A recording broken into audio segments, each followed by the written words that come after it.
Welcome to McPlum, simple solutions served daily. In this video, I will explain how to get public housing fast, step by step. First, it's crucial to understand the eligibility requirements for public housing programs in your area. These often include income limits and family size. Next, gather all necessary documents, such as proof of identity, income verification, and residency.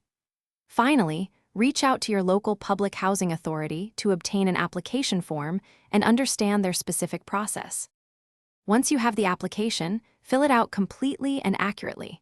Be sure to provide all requested information about every household member, including their social security numbers and birth dates.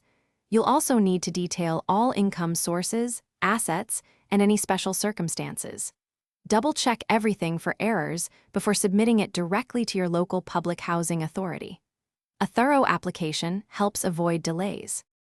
After submitting your application, you'll likely be placed on a waiting list. It's wise to ask about the typical waiting period, which can range from several months to a few years, depending on demand. Also, inquire about any priority categories, such as homelessness, disability, or veteran status, which might expedite your placement. Always keep your contact information current with the housing authority to ensure you receive important updates. Eventually, you may be called for an interview with a housing authority representative. This is your opportunity to clarify any information and provide additional documents if requested. Be prepared to discuss your family's needs and circumstances. If approved, you will receive a housing offer.